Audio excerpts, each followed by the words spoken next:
Assalamualaikum warahmatullahi wabarakatuh. Saya Nuriana Izzah binti Sukairi.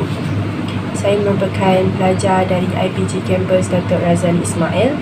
Saya merupakan pelajar PPI SMP ambilan Jun 2022 dan saya dari Option Bahasa Melayu.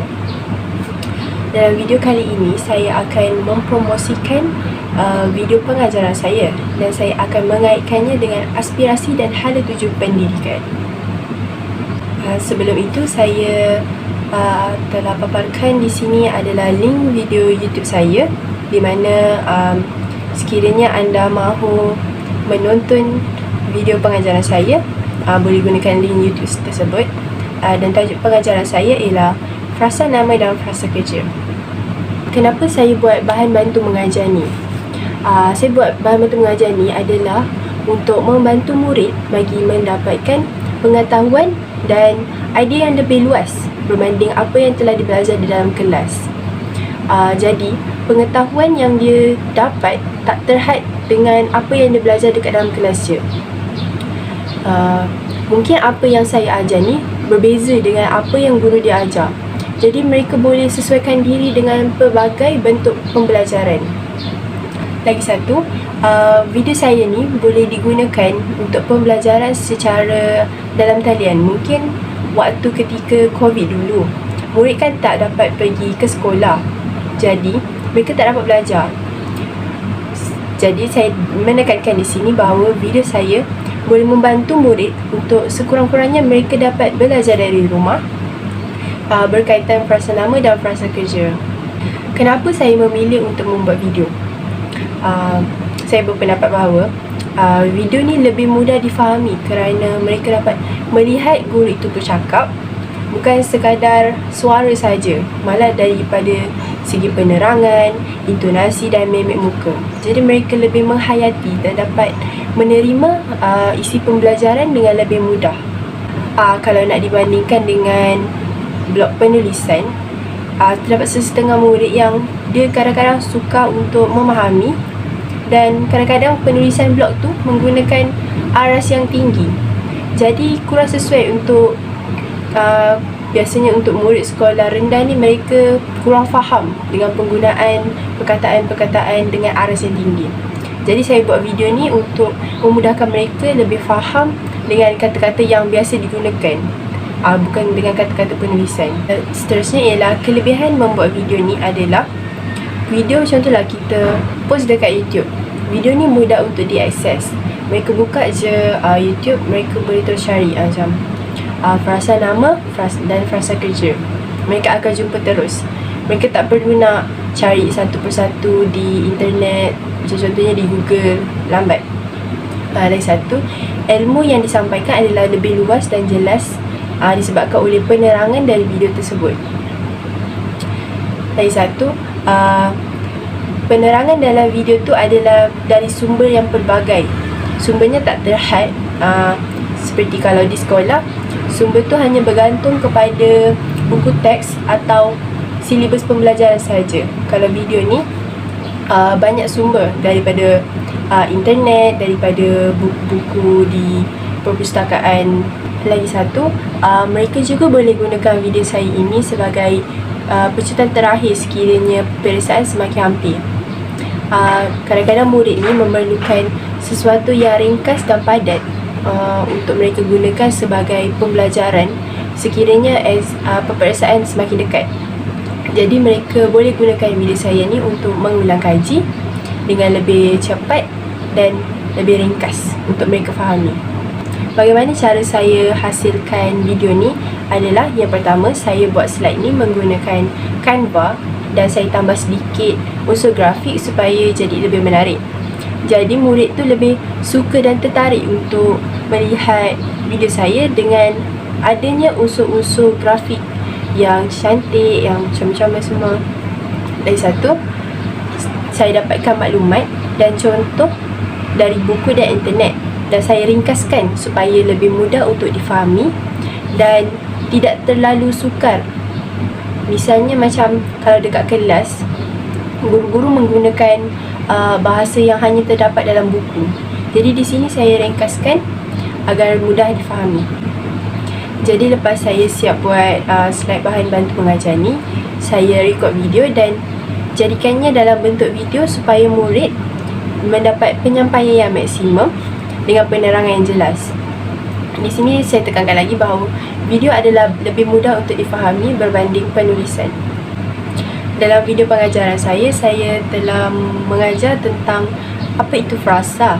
Frasa ni kita tahu bahawa dia berada di bawah sintaksis dan merangkumi 4 jenis frasa, iaitu frasa nama, frasa kerja, frasa adjektif dan frasa sindi nama. Tapi dalam video ni saya hanya menerangkan 2 jenis frasa, iaitu frasa nama dan frasa kerja. Saya tak menggunakan kos yang banyak. Saya hanya memerlukan tenaga dan komitmen yang tinggi untuk menyiapkan slide bahan bantu mengajar dan video ini.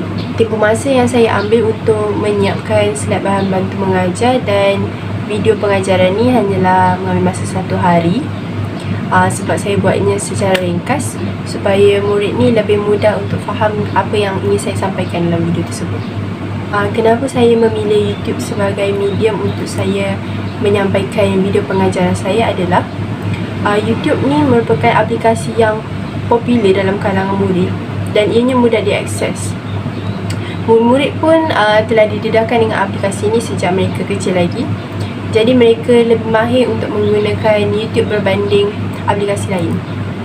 Objektif pembelajaran yang telah saya buat berkaitan dengan video pengajaran saya ni ialah, yang pertama adalah untuk memastikan murid memahami apa itu maksud frasa. Yang kedua ialah murid memahami maksud frasa nama dan cara penggunaannya. Yang ketiga, murid memahami maksud frasa kerja dan cara penggunaannya juga. Seterusnya saya akan mengaitkan video pengajaran saya dengan 6 aspirasi murid. Tapi di sini saya hanya ambil 2 sahaja, iaitu yang pertama, kemahiran berfikir. Di sini murid dapat berfikir dan memahami berkaitan frasa nama dan frasa kerja. Jika mereka menonton video saya itu, mereka dapat berfikir dengan lebih baik dan memahami apakah itu frasa nama dan frasa kerja. Yang seterusnya, murid dapat menyesuaikan penggunaan frasa nama dan frasa kerja dalam ayat. Sebab terdapat sesetengah murid, mereka keliru macam mana nak menggunakan frasa nama dan frasa kerja yang betul dalam ayat. Yang seterusnya, murid dapat memahami pelaksanaan tugasan yang diberi di hujung video. Sebab dalam video pengajaran saya itu, saya ada letak aktiviti di hujung video. Jadi murid boleh memahami berkenaan frasa nama dan frasa kerja itu. Jadi mereka dapat membuat tugasan tersebut dengan baik. Yang kedua ialah pengetahuan. Di sini murid dapat mengetahui apakah maksud frasa dengan jelas dan tepat. Sebab dalam video itu saya ada menerangkan tentang maksud frasa dan cara-cara penggunaan frasa-frasa tersebut. Yang seterusnya, menambah pengetahuan tentang penggunaan yang betul berkaitan frasa nama dan frasa kerja. Yang seterusnya, saya akan kaitkan video pengajaran saya dengan 11 anjakan. Di sini saya ambil 2 juga anjakan, iaitu anjakan yang kedua, memastikan setiap murid menguasai kemahiran dalam bahasa Melayu dan bahasa Inggeris dan digalakkan mempelajari bahasa tambahan. Tapi di sini saya menekankan penguasaan murid tu dalam bahasa Melayu. Sekiranya murid itu menonton video saya, mereka boleh menambah pembendaharaan kata. Mungkin setengah dari perkataan yang saya gunakan dalam video tersebut mereka tak pernah dengar. Jadi mereka boleh tambahkan pembendaharaan kata mereka. Yang kedua, mempelajari penggunaan perkataan dan tanda baca. Mereka boleh menggunakan perkataan-perkataan baru itu dan mengetahui cara penggunaannya. Dan seterusnya, mereka juga boleh mempelajari penggunaan tanda baca yang digunakan dalam video saya. Okey, yang kedua ialah anjakan 7, memanfaatkan TMK bagi meningkatkan kualiti pembelajaran di Malaysia. Seperti yang saya kata tadi, saya menggunakan platform YouTube untuk menyampaikan video saya. Jadi carian maklumat mereka adalah lebih luas dan bermanfaat. apa yang mereka cari tidak terhad dan mereka boleh meneroka dengan lebih banyak pengetahuan dan ilmu di internet. Seterusnya, aplikasi yang saya gunakan iaitu YouTube juga mudah diakses di mana sahaja dan menjimatkan masa. Contohnya mungkin mereka berada di luar, jadi mereka ingin mengisi masa lapang mereka dengan mempelajari berkenaan frasa nama dan frasa kerja. Jadi mereka boleh saja cari di YouTube. Yang seterusnya saya akan kaitkan dengan implikasi terhadap sistem pendidikan di Malaysia. Yang pertama ialah implikasi terhadap kurikulum. Di sini, input pembelajaran dapat ditambah baik mengikut trend global bagi memastikan murid dibekalkan dengan pengetahuan, kemahiran dan nilai yang relevan sesuai dengan abad yang ke-21.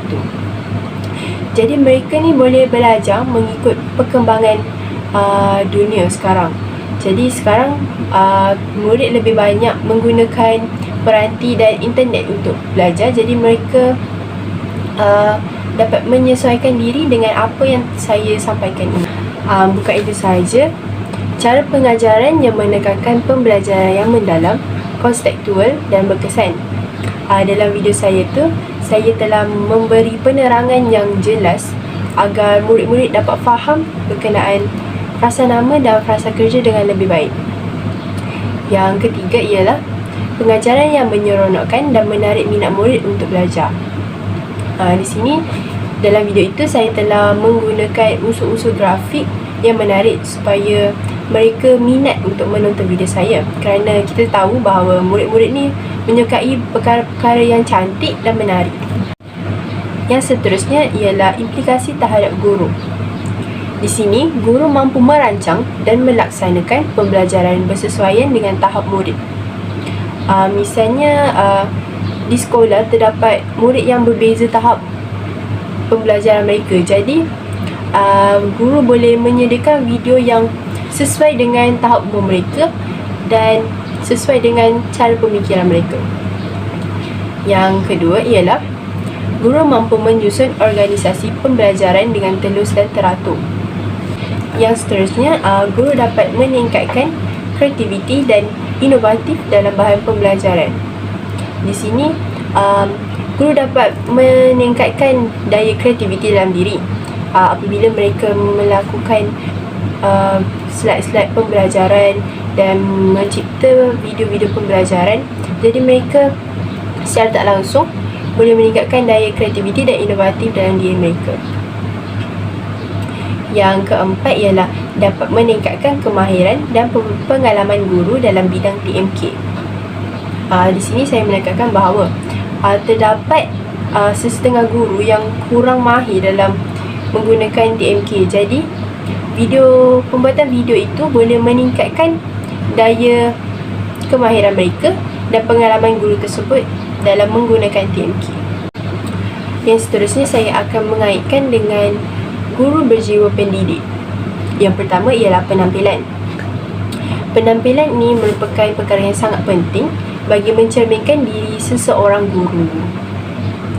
Penampilan yang kemas dan sesuai juga boleh menarik minat murid itu untuk belajar. Misalnya seperti saya mengenakan pakaian yang kemas dan sesuai adalah dengan tujuan untuk menarik minat murid-murid untuk menonton video saya. Seterusnya, menjaga kebersihan. Kebersihan merupakan salah satu perkara yang penting bagi mencerminkan perspektif seseorang terhadap individu tersebut. Jadi kita perlulah menjaga kebersihan agar orang lebih memberikan perspektif yang baik terhadap individu tersebut. Yang seterusnya, penampilan yang baik dapat membina keyakinan dalam diri guru dan murid. Misalnya bagi guru akan lebih berkeyakinan untuk mengajar murid kerana dengan penampilan yang kemas dan teratur. Murid pula akan yakin dengan penampilan guru tersebut dan mereka akan bersemangat untuk belajar. Yang seterusnya, mengundang rasa hormat daripada murid. Okey, yang seterusnya ialah keterampilan. Keterampilan ini seperti menguasai pengetahuan dan kemahiran dengan baik. Misalnya macam guru itu mengetahui dengan jelas tentang topik dan silibus yang disampaikan kepada murid-murid. Yang seterusnya, menyesuaikan cara pengajaran dengan tahap murid. Seperti yang saya kata tadi, terdapat sesetengah murid yang mempunyai tahap yang berbeza. Jadi, guru perlu menyesuaikan cara penyampaian dengan tahap murid tersebut agar mereka boleh menerima dengan semaksimum mungkin isi pembelajaran yang disampaikan. Seterusnya, menggunakan strategi pengajaran yang berkesan. Okey, yang terakhir, guru perlu menggunakan cara komunikasi dan tutur kata yang baik. Kita tahu bahawa guru ini merupakan role model bagi murid-murid di sekolah. Jadi, guru perlu memaparkan kepribadian yang baik supaya boleh menjadi contoh yang baik kepada murid-murid. Okey, sekian itu saja daripada saya. Terima kasih.